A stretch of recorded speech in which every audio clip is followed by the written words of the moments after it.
the stress that we feel when we are in a bad employment situation. If I'm spending 40 hours in a week in an environment where I feel this pressure, where I don't feel safe, is equivalent to the stress of not having a job. Meet Brian Berling, Chief Operating Officer at StickerJunkie. With nearly 2 decades of leadership experience, Brian shares how empathy, purpose, and trust transform teams, and why protecting your people is the surest way to grow your business. I think as a leader, the first thing that you need to do is protect your team. They will protect your organization. They will protect your business. In the long term, that is what's going to be most healthy for you. When we hired some people, they had those preconceived notions of what the boss-employee relationship would be. They were scared in their previous jobs they would get somehow punished if they took a sick day. When they came in and joined our team, even when we would say, no, if you got to take the day, just let us know and then just come back tomorrow. And then they were like, what do you mean? Like, are you going to dock my pay for that? No. Has it been difficult to kind of instill that mindset? Because I feel like even for employees, it's kind of weird to have your boss working alongside you and kind of being in the trenches with you. I think what flipped the switch.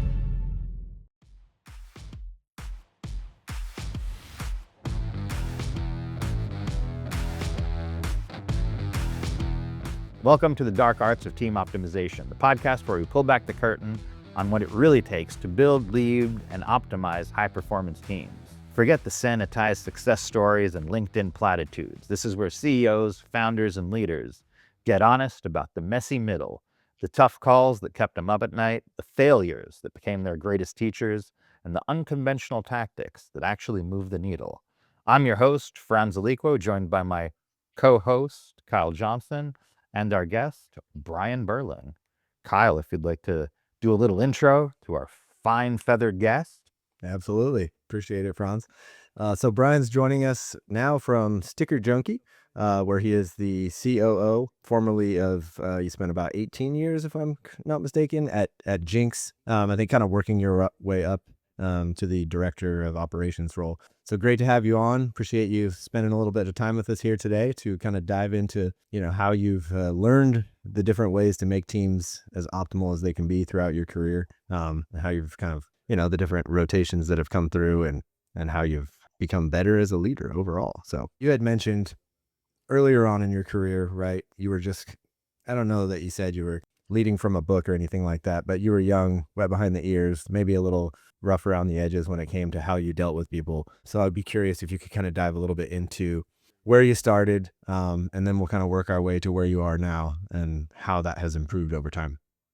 Yeah, I think it probably makes sense to kind of preface with, I've been in leadership roles since probably about the age of about 15 or 16, a lot of times through my religious organization, but in addition to stuff through school, all the way through college and then into my professional career, the leadership has kind of been a part of the mix the whole time. Now, yeah, when you're coming at it from 16, you think you know everything, and then as you grow from there, you realize how much you don't. So then the examples of leadership that I saw were very, let's call them militaristic, very just do as I say, not as I do. You do what I say because I am in a position of authority. And if you don't, I'm going to make you feel bad about it. Because obviously, if you're not following me, that's your shortcoming and not mine. And so, yes, in short order, I guess, let's call it by the time I was 21, I saw how ineffective that type of leadership was. So then I had decided, if I'm going to do this, let me actually get good at it. And then that's when I started really looking out to others for mentors, reading books, figuring out people that were doing it right and getting the results that they wanted. And kind of grew from there. And then very much Dunning-Kruger effect. The more I learned, the more I realized kind of how bad I was and how much more I continued to learn. And then now, let's call it a couple decades later, I think I'm pretty okay at it. Excellent. Well, and then now, I guess around 21, you realize that you're going to not become a politician. So that's good as well. I was going to ask, like, when you say like ineffective, like I'd like to kind of hear a little bit more about that. Like, what made you really kind of realize that, one, what they were doing was wrong, and two, even before reading the books and stuff, that there is a better way of doing it. Because I feel like in business in general, I feel it's often a situation where you're following the leader, right? And I mean that very broadly, right? Like, this is the way things are done in business. You wear a suit and a tie, and you do X, Y, and Z, and this is the way it's always been, and this is the way it works. I think what kind of flipped the switch in my head for me, I looked around at the leaders around me, the leaders that I heard, right? And then kind of noticed this pattern of there's like two or three of these guys that I want to follow, right? Not just because of the boss. I'm like, I guess intrinsically motivated to follow them, not because there was some punishment or reward at the end of it. It was where if I felt like I was letting them down because I wasn't carrying my weight, right? That was a disappointment to me. So then I realized that's the kind of leader I want to be, where people want to follow me for just because of they like me or they relate to me or whatever I'm saying is resonating with them. I compared that to the people that I just had to follow because they were in that position of authority. I found that the work that I was doing for these guys that I wanted to follow was better. I was putting more effort into it, but then I wasn't complaining about that effort. For the other guys, I was phoning it in. I was doing bare minimum just to meet that minimum threshold. So then I realized, okay, then I can't lead like those guys. I want to lead like these men and women that I'm eager to follow, that I'm eager to comply with their instructions, their regulations, whatever it is. Franz, if you want to your question. Finding a mentor, like whether you had a mentor in this or whether it was something that you kind of took upon yourself to be better. So the mentors that I had, especially around that age, were mostly our spiritual leaders within the church. A lot of authority figures in there, as you can imagine. So that was a part of it, and even there were some who I was more eager to follow because of their certain styles, and so I would not just watch them to see what they would do or not do, but just ask them. If they went through any kind of training, if they read any books, and what I have found through that is so many people are willing to share their experiences, for free. There's nothing that they're trying to get out of it other than the ability to help someone else. I mean, kind of like what we're doing here, right? Like, what is there for us other than somebody out there is going to take this and treat someone else better, paying it forward. And so I also picked it up really, as you had mentioned, I was at Jinx for 18 years. We were a licensed video game merchandise company. So the founders of that company, my buddies Sean and Tim, were just awesome dudes who are very much like me. And I think we had an advantage in that the the nature of the work that we were doing was stuff that we were passionate about, video game merchandise. That's awesome. Like we would play video games, whatever was cool about those things, we would turn it into t-shirts, hoodies, etc. And so then that made our workplace very, I guess, casual, very formal. We didn't really have a lot of pressure. We were working hard to make a profit, but it never felt like we needed to do it at the expense of anybody's well-being, anybody's mental health.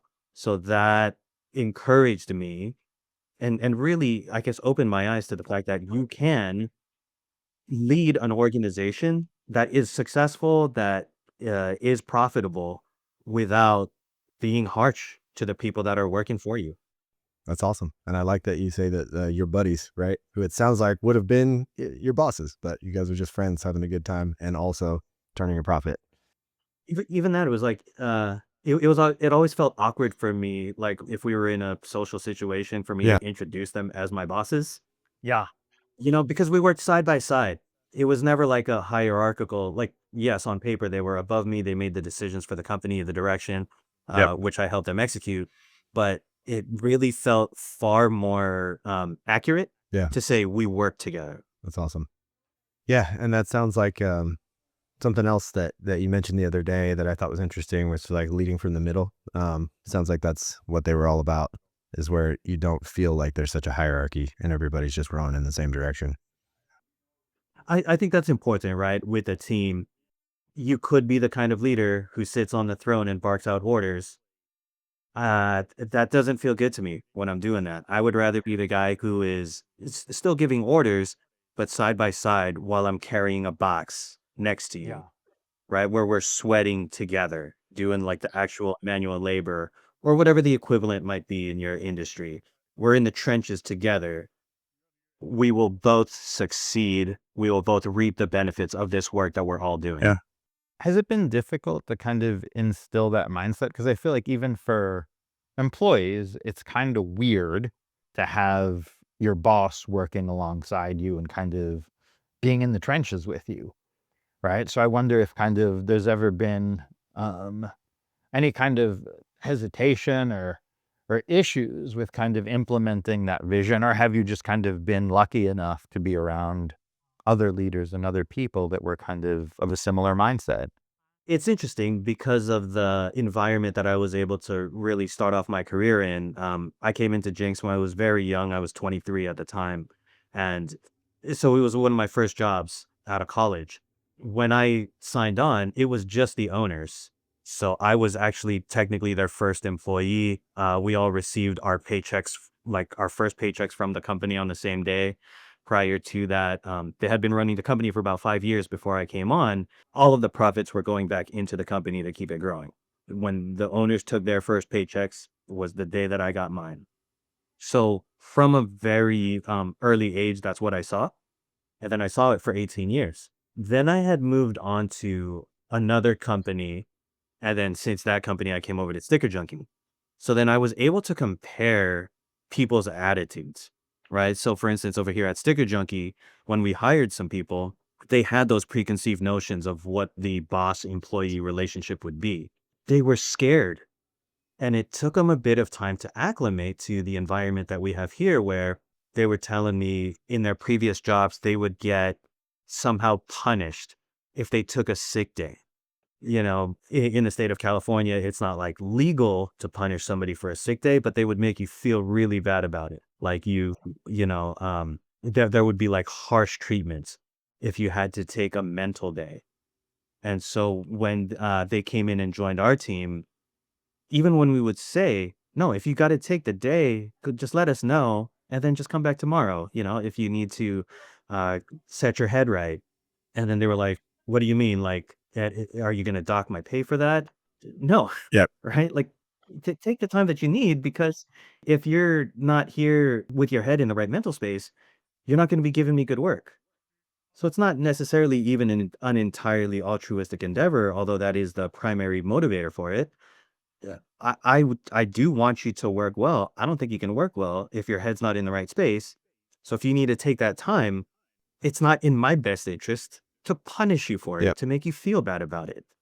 And then they were very surprised by that. And then I think by now everybody's been on the team long enough where they realize that's not just blowing smoke.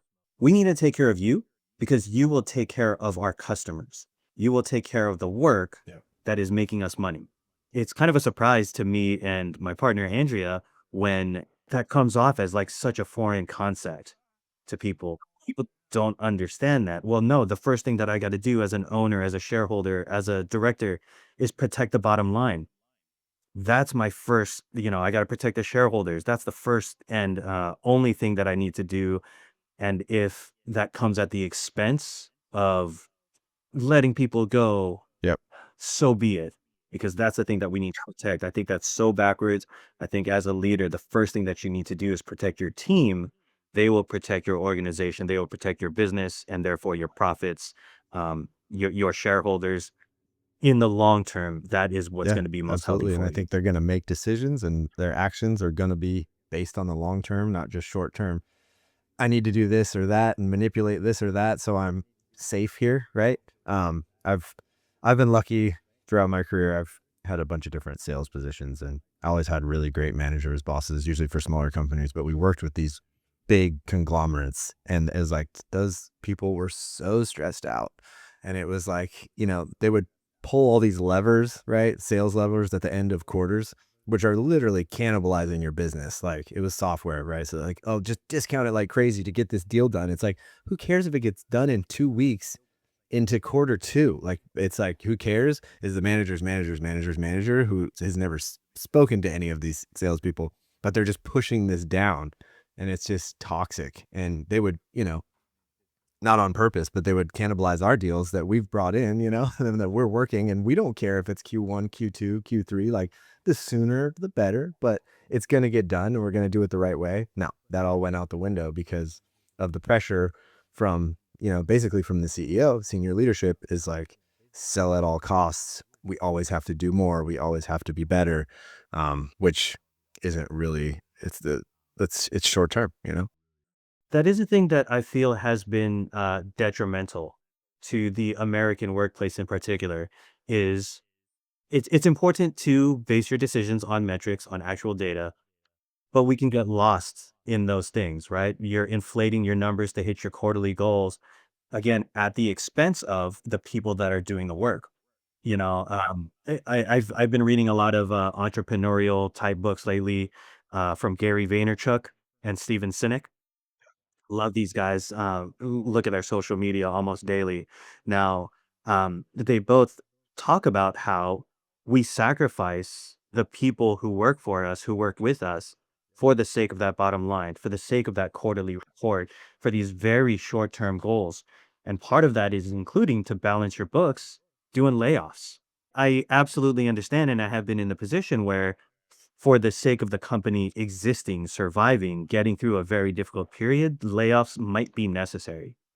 But it is, I feel, far too often used as a lever to just hit those quarterly goals, to hit those annual goals, when it's not absolutely essential to get rid of these people, which means when you get rid of them and then let's say your volumes increase again, you're going to have to replace them. And then you're going to have to acclimate an entirely Yeah, new staff to your core values, your core purpose, get them on board with your way of thinking. To me, that's so much absolutely. more costly, rather than just keeping the guys who have already proven that they are Yeah. in line with your Yeah. goals. And I feel like that reporting and Yeah. And I feel like that also kind go of ahead, Franz. spreads fear throughout the Absolutely. organization, right? Like if you know that if the company is not meeting goals, your head might be on the block next. Like I feel like that's not a particularly great feeling or motivating factor because now you're working for survival, not because it's something that you enjoy and want to do and feel. Now, that stress is deadly, like quite literally deadly. I recently came across a study, and I wish I could attribute it properly, where the stress that we feel when we are in a bad employment situation, if I'm spending 40 hours in a week in an environment where I feel this pressure, where I don't feel safe, where I feel like the axe can come down at any time, is equivalent to the stress of not having a Yeah, job. I believe it. Right? Then Yeah. that's stress, right? Then a lot of people say, well, at least I get the paycheck, at least I'm keeping myself alive. Well, in a sense, you are literally Yeah. working yourself to death by accepting that situation that you're in. Yeah, and I really want to attribute it. I'm pretty sure that I read it in Leaders Eat Last, one of the Okay. books by Simon Sinek. So if somebody wants to fact check me on that, that's where it is. No, I worked for Thrill List for a while. I don't know if Oh, nice. that's, Okay. I was their first events manager in New York. And the pressure there was so like that kind of delivery. It has to happen immediately. You have to do this, X, Y, and Z. That, and this is terrible, but that is when I first started losing my hair. Yeah. Okay. Like that was the level of kind of not feeling good about that, and it was not long after that I left and kind of found a job where I felt more comfortable. Not only did the hair loss stop, but like legitimately, I felt like I produced more and better without that Yeah. pressure. It was literally aging you. Yeah. That's pretty amazing. It's wow. Yeah. I wonder, like, why do you think that it's changing now? Like, I feel like, and this is another kind of silly anecdote. Like, when I was growing up, one of the things I remember the most, and it carries through to today, my mom, all of her bosses, she never referred to them by their first name. It was always Mr. So and so, Dr. So and so. And I feel like, in some ways, like that hierarchy was something that maintained the kind of old school way of thinking of like your bosses are separated from the workers and they rule by fear and intimidation. And I feel like maybe because I feel like we're seeing more of people that are thinking like you now. And I wonder if that part of that is kind of the casualization of business, right? And the kind of flattening of organizations. I think I might attribute that to just our access to information, social media. So these messages that resonate with people are spreading more virally than they ever have before because we have these means to do so. And then people are waking up. Like if you recall at the beginning of the COVID lockdowns, there was what was known as the Great Resignation, when people were finally they were leaving those jobs that they were unhappy with because they were forced to stay at home. They weren't even going to those jobs anyway. So then they decided, well, how about I finally start that business that I've always been talking about? How about I finally start that band, write that book, or those things, or take this, I don't know, bakery hobby of mine and try to make something of it. And because you're seeing all these success stories of people venturing out on their own, being their own bosses, kind of living life by their own terms, I think that is then forcing all of the, let's call it legacy companies, everybody that was around before that, to shift in order to keep, retain and attract good talent. I need to have an environment. I need to create a space where they want to be, because their other option is doing it themselves. If I want these smart, talented people to come and work for me to be a part of my organization, I need to make sure that there's something that draws them here. And it can't just be a bidding war, right? Yes, you got your big boy companies, your alphabets, your metas that can just pay 6, 7 figures, but that's not every company on the planet. There's of course HR budgets and more. You can't just keep on throwing more money at the issue.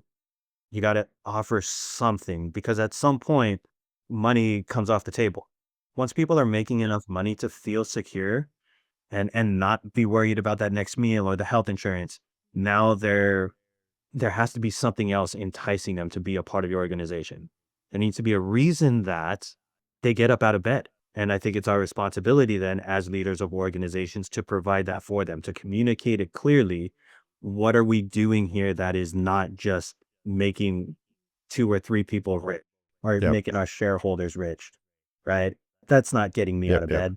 I need something else, and being a part of feeling like I'm contributing to something that is bigger than myself, that is meaningful to the world. That's the kind of thing where I would work even for a Yep. lower salary. And I think that's genuinely true, probably for most Yeah. people. And I think anyone who's not willing to do that and is just coming for the higher salary, you might want to watch out. Might not be the best team member, because it's just like a hired gun. You know what I mean? And as soon as someone else offers them more money, they're probably going to go there, and you're going to have lost 6 to 9 months of time. So yeah, I think being able to build that, right? That's the trick. And that's what you seem to have figured out. Another thing that you mentioned the other day that caught my attention was, and it kind of goes in line with what you just said, is at some point money is not a thing, right? You've reached the point, you got the healthcare, you got the benefits. Anywhere you go, it's kind of going to be the same, so you're good there. So you said you really find it important, and it's an absolute. You have to find what is their intrinsic motivation, right? And what is that? And so I was kind of thinking more about that, and I think that's a skill set in itself to be able to find that out and pull that out and kind of relate that to the work and the business. So if you could just elaborate a little bit more on how you do that and how you've kind of honed that skill over the years, I would love to hear it. You got to start with yourself, right? Like as the leader, what are the values that are important to you? What do you feel like? How would you articulate is the core purpose of your business, of your organization? Why do you exist in the first place? Right. Once you figure that out for yourself or among your stakeholders, among your partners, decide amongst yourselves, okay, this is why we exist. And these are the rules by which we will play.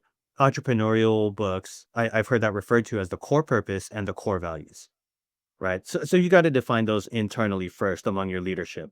And then you have to disseminate that amongst your team. Make it clear. This is what we're all working toward. These are the lines that we will not cross. This is how we will operate the business. And then, as much as possible, and this could get difficult with a larger organization, have those discussions individually. with each member of your team. Get to know each member of your team. That's critically important. Just this morning, I came across, it was Joseph Stalin who said, "The death of one man is tragic. The death of a million is a statistic." Right?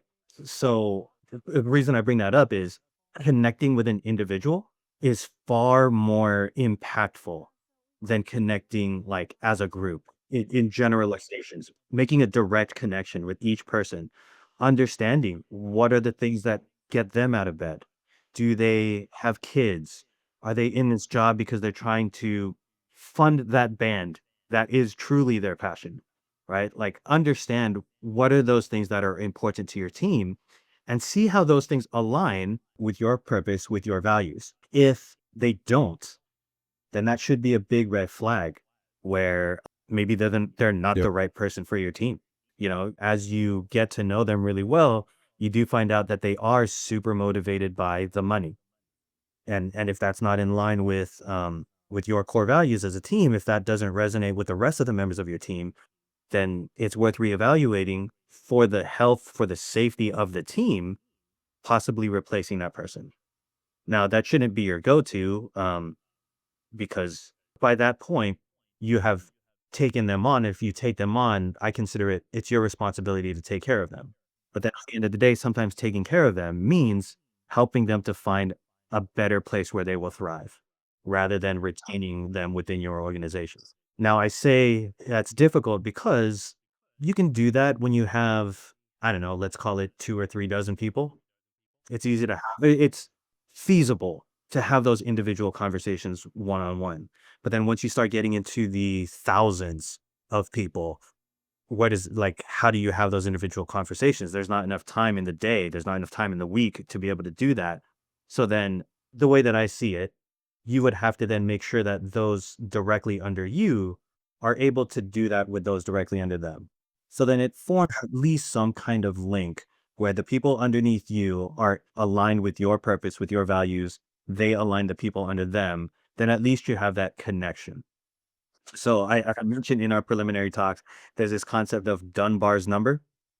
Robin Dunbar was a psychologist who identified that a person is only capable of having close connections with about 150 people. Beyond that, we don't even see those as everyone else as individual people. That actually we naturally have so much like tribalism, right? I'm a liberal, they're a conservative. I'm a Christian, they're a Muslim, right? Then they fall into those segments, and that's how we identify people. So because like understanding that limit of 150 people, you would have to, I guess, build around that, use that to your advantage. If you're familiar with Bill Gore, whose company invented Gore-Tex, right? The successor to Teflon, he realized that number of 150. What he would do is within each factory, he would limit the number of people in that factory to 150. And then if they needed to expand, he built a whole other factory even if they were, like, next door neighbors to each other. And so then in each factory, he would build more and more until they hit 150 and then build another one. And then I'm assuming the idea behind that was who's ever managing and running each factory can still make the connections with everybody versus going over that number.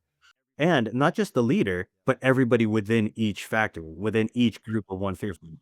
If you look at, army companies, they're right around that 150 number. I mean, I was in the process of asking about kind of the time wasting of making bad hires, particularly if kind of the goal is finding people that are aligned. So my question, I guess, was ultimately like, how do you, I guess, filter for that at the beginning, right? Like, how do you find good people that align culturally and kind of psychologically with the organization before they come in and cost you, time and money before like you realize that they're not, perhaps the right person for the job. I mean, it's absolutely gotta be part of the hiring process, right? From the moment that you put up a job listing, make sure that you really publicize it. Put your purpose, your values in the job description and indicate how important those things are to you. Have it also published on your website. Let the world know what your values are, what you stand for, what you're trying to achieve. In the interview process, make that clear. Have that be an essential part of the discussion. Yes, there's obviously going to be people slip through the cracks who, you know, they will sing the song and dance because they know Yep. that's what it takes to get hired. Well, if I disagree with what he's saying, then he's not going to hire me. He's not going to offer me this job. But then even make that clear where that's how important these things are to you. If you are not living by these things, if you are living in a way that is not aligned with what we're agreeing on here, then it's going to be reason enough for us to move on. I would ask too. So then it's at least not a surprise, when it comes down to it, it shouldn't be a surprise to them. You can phrase it in such a way that it's supportive.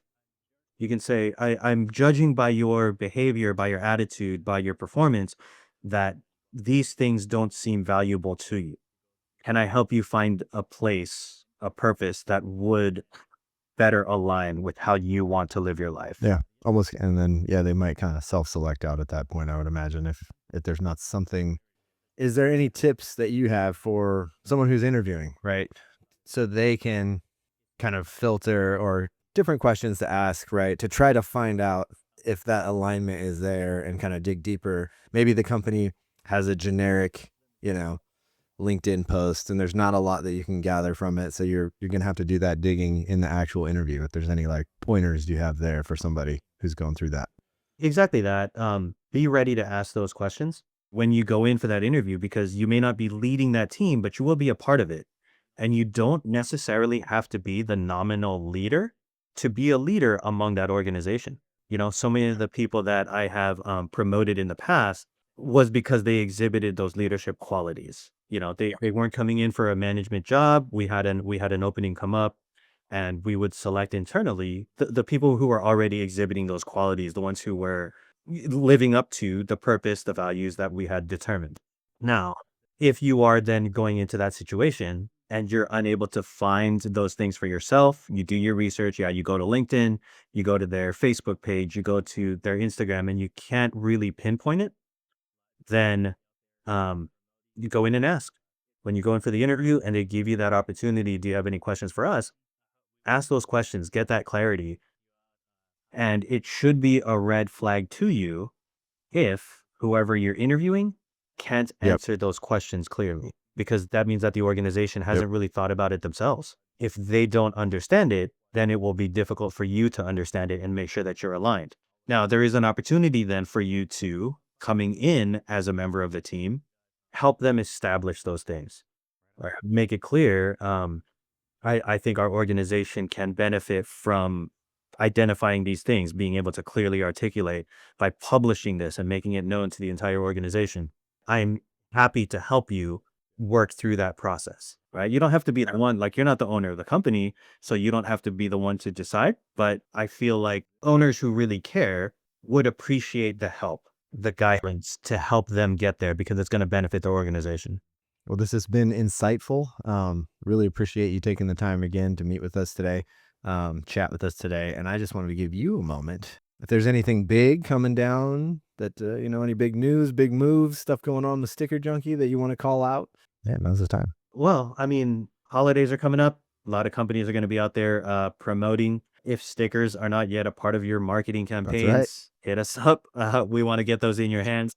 We can help you out how to best use stickers to your advantage, get them over to you pretty quickly. And I mean, even beyond that, if anybody does want to connect, have further questions, you can find me. Let me plug myself. I'm at Brian Berling on all of the, on pretty much every platform that's out there. So yeah, come find me. Feel free to hit me up, connect if you got further questions. Find those stickers at StickerJunkie.com for those that are not watching and listening. Yes. StickerJunkie.com. Excellent. All right. Well, thanks again, Brian. It has been a pleasure. Appreciate it. Thanks so much.